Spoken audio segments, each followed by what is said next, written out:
Happy St. Paddy's Day to everybody. It's coming up, and I am so excited because today I have a guest speaker for you that we're going to give you at no charge. It's a special, wonderful teacher, Sue Ellen Gerard, who is one of our absolute fabulous favorite people. She has put together for us a wonderful group of videos called the Modern Quilt Block. You will learn how to do 100 different quilt blocks. Now, we do charge for this, but it's very, very nominal. Today, we're giving you a big excerpt on it free. So you'll start to get a taste of what this is all about. I just hope you'll enjoy it. We started this quite a while ago because we have so many new quilters that are out there that have taken our beginning and our intermediate classes. All you have to do is just want to quilt, or even you want to just see what it's all about. Go ahead and watch this video. There's no charge to it. And if you really like it, sign up. There'll be a little link that you can go and sign up, and then you'll get the whole, all the 100 blocks so that you will be able to make a huge amount of quilts. In fact, a whole lifetime, I don't think because you could make a quilt from every one of the blocks. So you could go on and on and on about what they are. And Sue Ellen is just a marvelous, marvelous instructor. I just hope you will take some time today, get yourself your cup of coffee like I have here, and just relax. Maybe put a candle on, put your feet up, and go ahead and press the button and continue to watch what she's doing. Thanks so much for joining us, and enjoy Sue Ellen, and I will see you next week. Hello, we're back again with it's the final 100, the final 91 to 100 quilt blocks. And so today we're going to be finishing up our quilt blocks. It's been quite a fun journey. Next month we'll be talking about bindings, and then in September we want to have an in-person meeting where everyone can bring their quilts and we can all see what everyone's been doing, and we can get together and enjoy. So this is the second to last filming. Now, we started out with the monochromatic, and then we went on to the colorful and ended up going to the red, white, and blue as well. But we had a lot of orphan blocks along the way. We had some that were rejected from this one because they didn't work when they were at an angle. We had some rejected from this because they didn't have a plain color. And we had some that were rejected because the colors were not next to each other on the color wheel. So those were kind of three criteria on whether or not we were going to include them in this quilt. And we ended up with quite a few that were not. So as I looked at what we were going to do with these quilt blocks, we made another quilt. So this is the fourth version of 100 modern quilt blocks. And so you can see we still have a few holes to fill in. But this is another version of 100 modern quilt blocks. So it's kind of fun to see. You don't have to, with modern quilts, there is, there is a lot of room for creativity, and having blank space to really enjoy and have fun with the actual quilting is a big component of 100 modern quilt blocks. So as I looked at the quilts, I put them together. And this quilt needs one more row of blocks. That'll be 91 through 100. And then we have the border. I do have the border all ready to go on. So then it will have another border like this along the edge. And with the corners, it was just kind of fun to experiment and, well, what will work? And so I used up the rest of the squares that I used for making the border to make a 12 patch in the corner. Then I just cut the corner up, I cut it, and I inserted a stripe to bring the outside border around the corners. So it was just kind of fun. It was just experimenting what would work, what didn't work. But I will say that I have a lot of these squares left, so I'll probably be making a pillow to go with it. So that's what we did with that one. Last month we also talked about the border for the on point colorful one. And this one was what I preferred, and we looked at a number of different options. And I wondered about, well, should I put them coming out from a corner or center them? And after looking at a number of different versions, and one thing that helps if you're trying to decide how to set something up is to take photos. And so you can take photos and you can make them monochromatic. You can take photos and look at the color distribution. And in looking at the photos, I liked it better with these strips centered on each of the 4 sides. And so that's what I'm doing. And as I put everything together, this one was pretty easy because I have 10 blocks. This is 10 long. We'll have 1 more row, and then we'll have the border that we'll finish. This one, because of the color distribution, I ended up with holes. And so you see I have 1, 2, 3, 4, 5, 6, 7 holes. That meant I have 3 more blocks to add to this quilt. So I have 7 blocks to put in here today, and I have 3 blocks that will go over here, and it'll be a 1, 2, and then a 1. So those are the quilts that we're working on today. And believe it or not, these 2 quilts have the same number of blocks in them. It's just this one is on point. So it is, and it's square. This one is rectangular, but because I haven't done the inset triangles everywhere, it has less volume. So let's get started. Block number 91 is going to go into the new quilt block, and so it is going to be vertical. And this is the leftover fabric that I had from this quilt, from the initial quilt, and I used every single bit of it up. And so that is what's going to go frame it all the way around. But we'll have the stripes. We'll have the stripes and the yellow. So this will end up going into the new quilt. Now you'll notice right here I didn't have quite enough fabric, so I just joined them. It's okay if you can piece a piece within a pieced block. And so we have a join right here, but I wanted that swan and I wanted the sea monster, and so for me that was worth it. For the red, white, and blue quilt, again, we're going to look, as I was doing this, I looked at the color balance of the entire quilt, because we have the reds going at diagonals and we have blues going at diagonals, with some that have both red and blue. But in every single block on this diagonal and on these diagonals, every other one, they all have blue in them. They may have a little bit of red in them, but they all have blue. These all have red in them. They may have some blue, but they will all have red. And so in looking at the balance, then I also looked at the light and the dark, just like in this quilt, looking at the light and the dark. So in this quilt, what has started us all off, this is how this block turned out. The way it's coming together in this next block is a little bit different.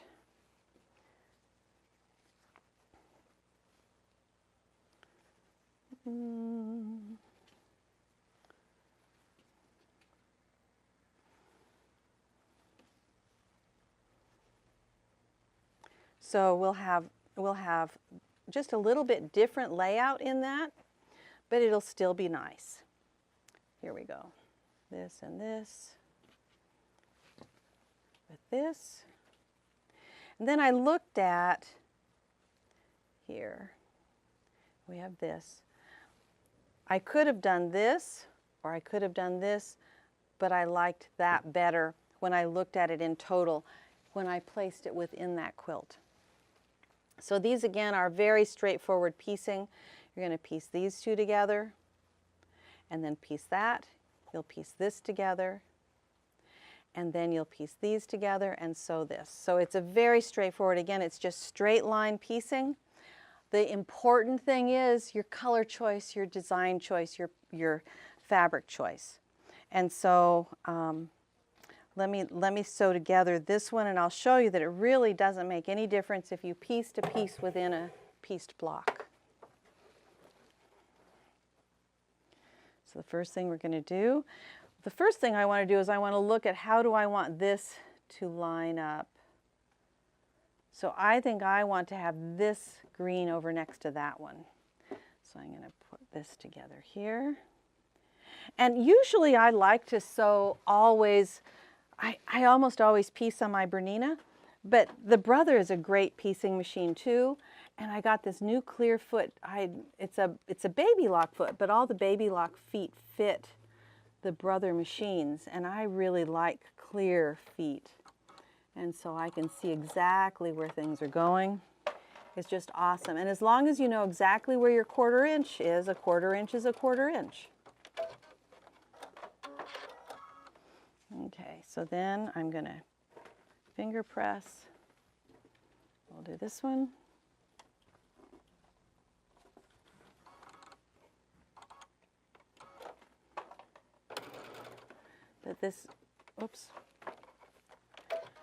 This really, having a clear foot really makes a difference when you look at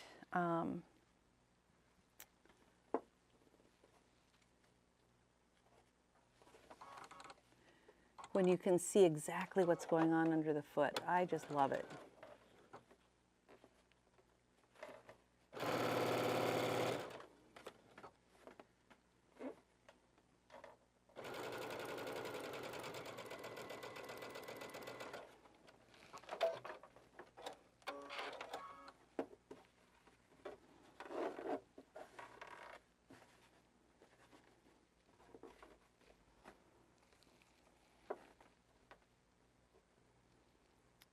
And with that pieced piece, it made it a little bit longer, so I'm just sewing that. You'll notice this one is cut on the bias, and again, as I'm using, this is scrappy, and as I'm using up scrappy pieces, that is what happens. So now I'm going to sew these, and I'd like those going up.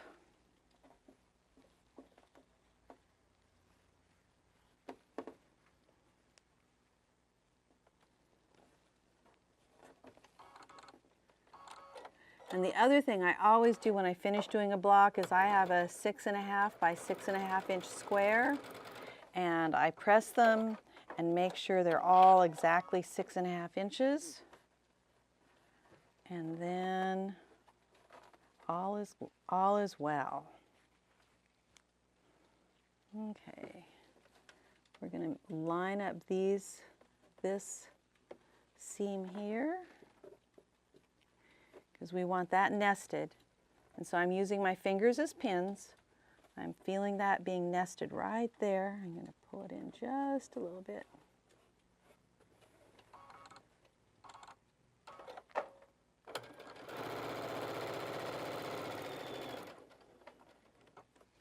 And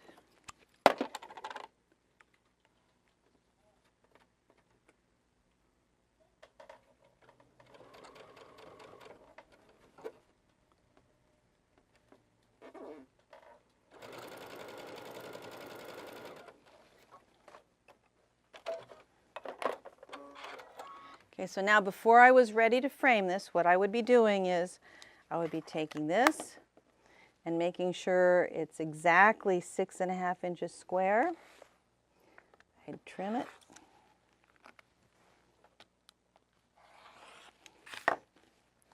And I have, whoops, I have my 6.5 inch square, and this will go into this quilt. So I'll be putting a frame around it and then adding it to the next quilt, to the newest quilt of all the Orphan blocks. So we'll call that our Orphan block quilt. So that is block number 91. Block number 92. We're working our way down to the finish line. Whoops. Went the wrong way.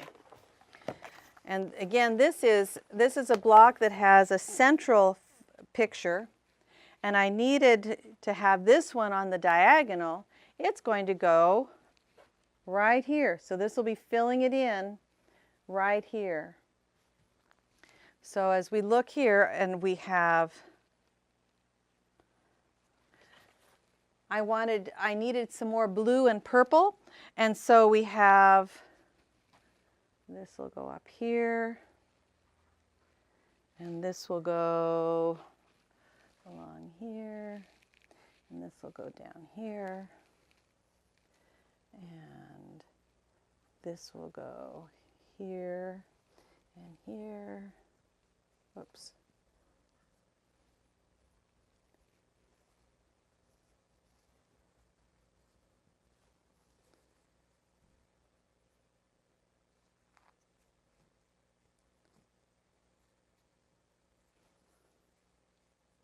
So this is what we will end up with on this block. Of course, we have the black with the purple frame to go there, because we've picked up the color that is the main plain color in each square, or what seems to work is what we've used for the little square or diamond that is in the corner, in the bottom corner. This block, instead of having this star, it's this star. But again, it was interesting because I didn't have this quilt. This quilt has been at the film studio, and so I didn't have it with me. And so it was kind of fun to see, wonder what I did last time. So this is like this. And this goes here. And it's very similar. The difference is that there is more contrast between the two. These are the same print, just different colorways, but there's more contrast between these two than there was in the original one. So there we have this one that will be going into the red, white, and blue quilt.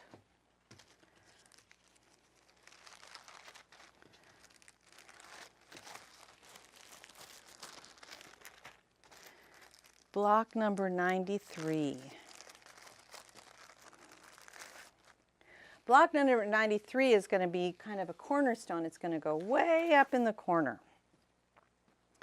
And so to pull that one up, it was really fun to do some fussy cutting. So I have the banana right in the middle, and then we have a little banana. I'm going to do this. I'm going to do this on square, and then I'll tip it because I get mixed up sometimes. So this goes this way, and then we have this and this and this, and then these go around the edge again.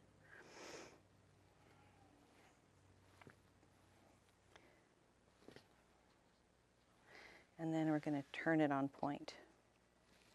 So this one will go actually down in the very bottom corner here. So it brings the bananas that are up at the top down to the yellow and orange in the bottom corner.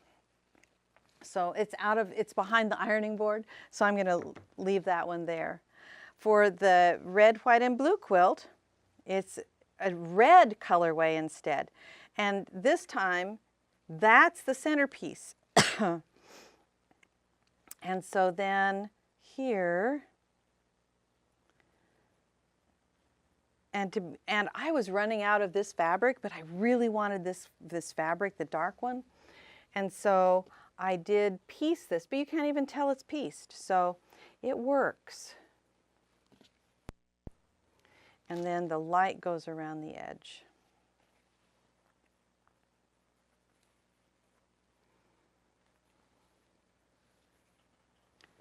So it's a different colorway, but in this quilt, that's what the colors that were needed in that particular area, that's what they shouted out for. So again, using your foot, make sure you have the 1/4 inch seams. When you finish, again, trim to press and then trim to 6.5 inches, and you'll be good to go. And this one will have the ivory frame, or the herringbone, silver and ivory herringbone frame. Okay, 94. You know, the first thing I did when I was getting ready to do this, I went through the book and I looked at each of the blocks to see what the fussy cutting opportunities might be. And after I looked at what the fussy cutting opportunities might be, I looked through my fabric and I looked at where are the holes here? What do I need here? And this one, I just enjoy the frogs in this one. So here we have frogs. They're going to go right in here. And I don't have the flannel behind here, but our frogs are going to go over here. Or actually, they may go up here. See if I can reach it. Okay. So here are frogs up here.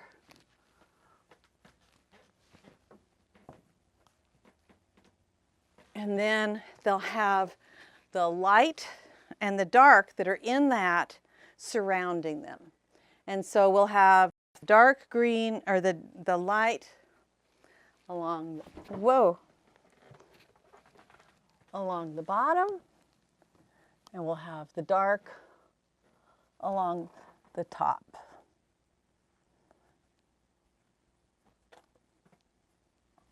Not perfect, but you get the idea of what the colors will do. Let me lay this one out for you using the red colorway. So on this one, we have that. As I looked through, I was looking through this quilt and looking at the different fussy cutting choices. I had not used this design anywhere in the quilt. And so as I looked around, I thought, well, this is a perfect place to use this particular design. So here is this one, and then again, I had to use 1, 2, 3, 4, I had to use 5 pieces of this fabric to piece it together to have enough for that, because I really was running out of fabric. And then we have this, and this, and this, and that. So it's kind of a fun thing to do. I really wanted to be able to use that in this, and so to be able to do that, I had to do some piecing. That's okay. That's okay.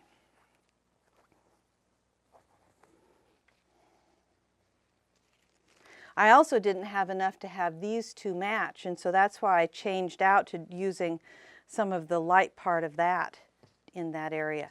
But again, have fun, make your own blocks. Enjoy, and in modern quilting, you can break all the rules. Okay, this is the top left corner. And it was kind of fun because as I looked at Tula's book, hers is in purple. I didn't have purple, and I didn't really need purple, but I had yellow in the same design. So you see, as you see in the book, this is block number 95. Didn't have purple, but I had yellow. So that was kind of fun. So I needed yellow in that top corner. And so this is the yellow that's going to go up into that top corner. So it has the yellow there, and then the yellow down here. And then I didn't have the dark yellow that I wanted, but you know what? This ends up right here. This ends up being a 1/2 inch stripe. Well, her stripes are all each 1/2 inch. And so by fussy cutting this, I have a 1/4 inch on this side and a 1/4 inch on this side. Those are going to be in the seams. So I will end up with a 1/2 inch dark strip that will be like this right here. And so even though I didn't have that in my fabrics as a plain color, I could do it by using the stripes. Stripes are awesome. So that will be right in there. And then I have this on one side, the lighter, and this on the other. And that keeps it all very close. This is a bit orangey. There's a little bit of orange in there, but it's pretty close to being all yellow. And so that's going to go in that top left corner.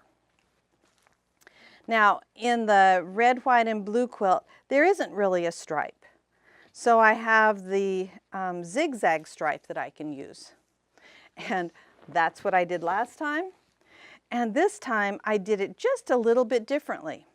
This time I did it on a bias. So these are bias strips. That's okay. And then I have the dark there, and the light, and the light. So if you put things on an angle, on a bias, that gives more energy. That's more movement. I like this one. I like it when it's square, but I kind of like having it with movement, having it on an angle. And so this is very similar between the two. In this quilt, I did not use any of this solid blue. I tried it out, and I didn't have enough of it in, and it didn't seem to work for me with this quilt. In this quilt, because I have more of the solid red, then having that solid blue, it does work. And so it was interesting to me to watch the different colorways develop. Sometimes quilts speak to you and tell you what they want. And that's kind of what these have done. So that is block number 95.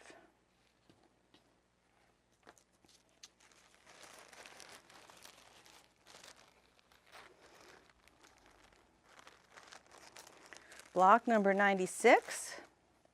I needed, this is one that goes into the Orphan quilt, the Orphan block quilt, and I love this fabric. I just really like it. But it has orange, and it has turquoise, and it has pink, and it has rust, and it has some yellow. So it really didn't fit into this quilt, cutting it right here. To have it fit into this quilt, I made sure that I left out almost all the turquoise so that this fit into this area where it had some oranges and yellows, and I could fit it in there. And there, you know, the pink goes up here, the yellow goes, so it worked okay. This one I couldn't get it to work, but I love this color, and so it was fun to design a block using this and have it for the Orphan blocks, the Orphan block quilt. So this one has the square, and then it has, you know, it was fun because in this one, it was all what was next to each other in the color wheel. This is not anywhere close to each other on the color wheel. So that was kind of fun. So it has the turquoise, and it also has the pink.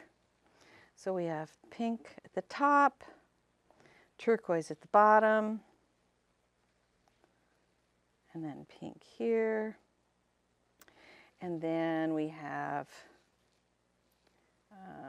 pink over here, and we have, I guess, the turquoise, I'm sorry. Turquoise is up here, and then the pink around it. So this gives us a totally, you know, it's a really fun kind of block. As you'll notice on here, some of my favorite blocks of all had similar kinds of things. I love this stripe, what has the reds and the greens, and I love this one that has, whoops, tiger's upside down. I love this one that has the cat, that has the teals and the turquoises and the pinks and the yellows. I love those combinations, but it just didn't work in this particular quilt. And so it's fun to have this Orphan block quilt made up of all these really fun kind of combinations. For the red, white, and blue quilt,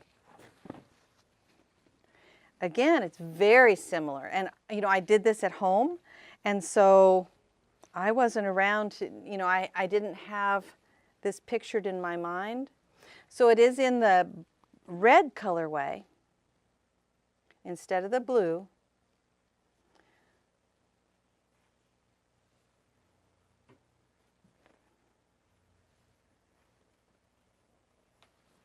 But it's the same fabric. I didn't have this in the little, with the little teeny tiny red dots, so it has the same exact blue dots. If you look at the fussy cut picture that was chosen, it's similar, only it's in the red. And then this one has gone darker instead of light. So you have to, as you look at the placement, you know, as I had this quilt laid out on my design wall, and I was making this last row and looking at what did I need. As I looked, I needed some of this over in here, but I needed to have this to be lighter in here. So it's placing, it's looking at what fabrics you have that you need to place where in your quilt, especially as you reach the end. So that is quilt block number 96. I love this turquoise and pink. It just sings.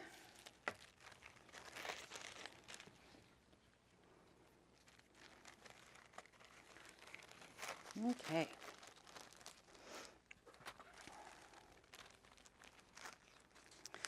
Quilt number 97, and this is one we can put up over here. And with this fabric for 97, I had to do some fussy cutting, some pretty strong fussy cutting to be able to keep this in the colorway that it needed to be, because I wanted it to be in the purple, and I didn't have very many blocks that were just purple. So I wanted this to be pretty close to just purple. Of course, there is some pink in there, and there is a little blue, but it still works. So for this one,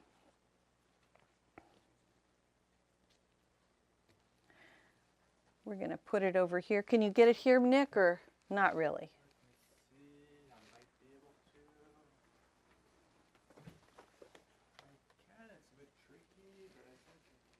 Okay.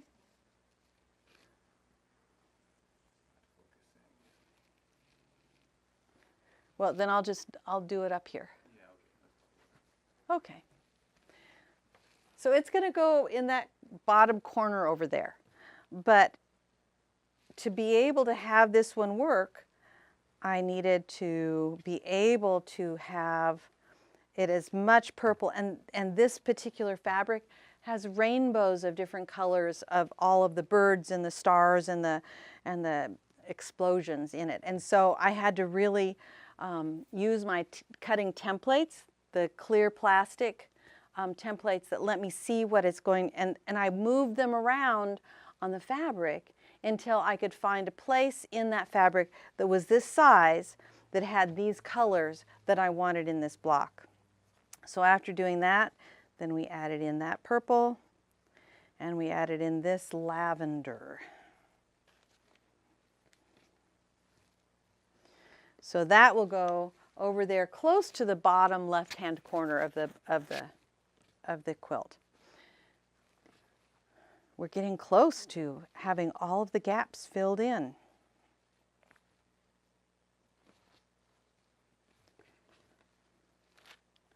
For this quilt piece, this one I did end up doing it quite differently. So let me see, we're right here. So I went with the dark, and then darker, and then went back to very similar with the light, but it was a light solid instead of a light pattern. So it is a different kind of feel. But in the book here, it was a kind of an overall pattern. She used the ladybugs in her block like this. And so with the ladybugs, it was kind of an all-over pattern, and this with the vines is kind of an all-over pattern. So it has similar characteristics, but it is different from this first one that started with the light, with a very strong contrast right here.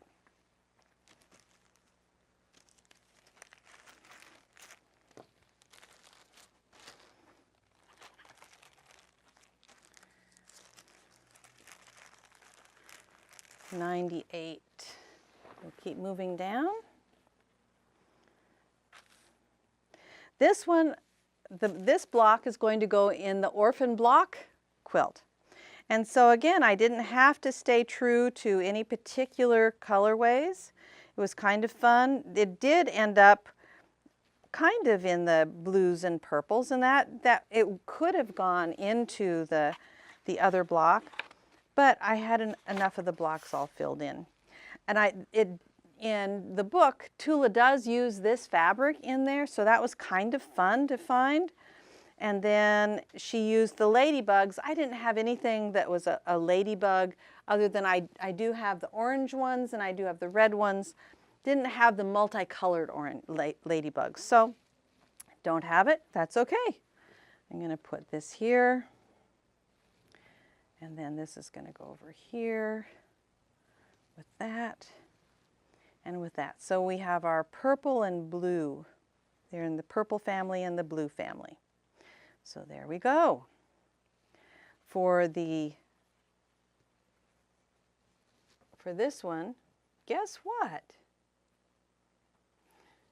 Use stripes again.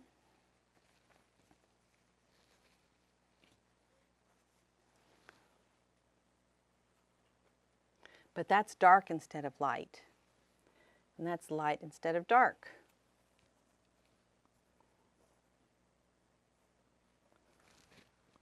So it's a very different feel because I've reversed doing lights and darks and darks and lights. Again, these pieces are pieced because I was running low on fabric. But, you know, we got it done. We got the colors that we wanted in there. And it works.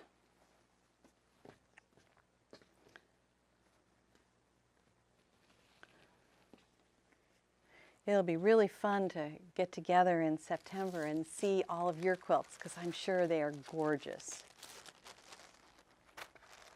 And I'm sure they will all be very different. I mean, looking at these 4 quilts, there are more differences in the energy and the feeling. This one's a very calm quilt. That one's not so calm. And so it's kind of fun. Again, I needed one that was really a blue quilt. I needed a blue block there that was just blue. So as I went through all of the options to look at what was just blue, I think we can put this one up here. Let's see, we'll put that there. And then we have, this one goes across. This one goes up. This one goes, let's see, yep. Like that, and like that. So that's going to fill in this hole in the quilt. I think I unclipped this. There we go. So that fills in that hole, and that brings that blue into the areas. I looked at the whole setup. I needed some more that was just blue. I have blue to green, I have blue to purple, but I didn't have very much in the just blue area. And so that helps balance out that just blue kind of area. On this one, again, it was very similar.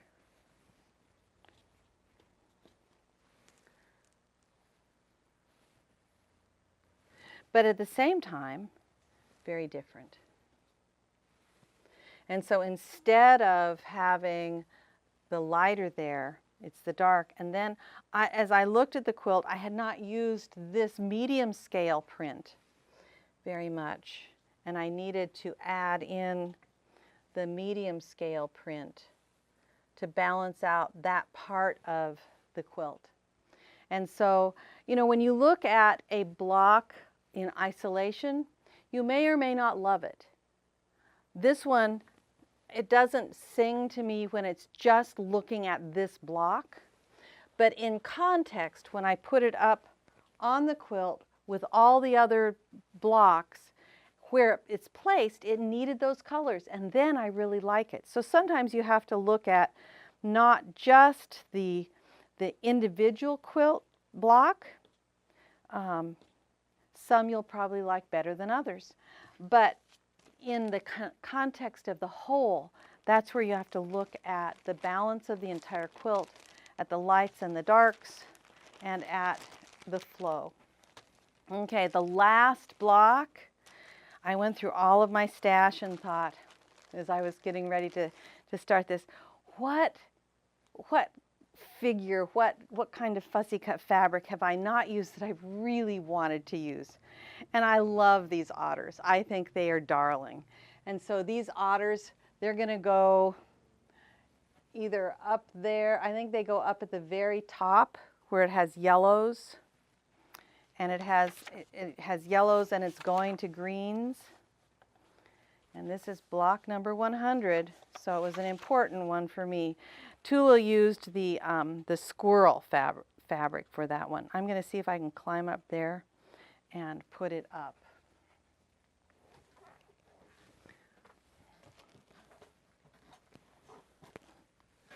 Okay, so this one's going to come up here with the dark, and then we have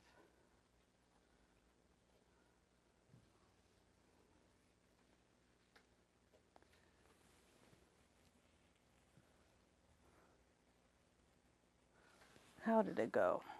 Ah.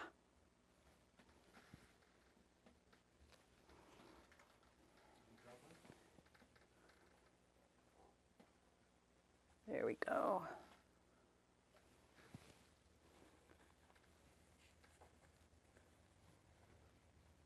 So this is going to be up there in that corner. And I just love that otter, and I like the way it brings the yellows over to the greens. So that for me, that the frog one will end up going over to this far corner, and that one will be up in the corner with at the top. The last one for the red, white, and blue is a star. I hadn't used the big star very much. On purpose, I didn't quite center it. I just wanted to have it a little bit more up in this corner here. And then we have the red and the little and this.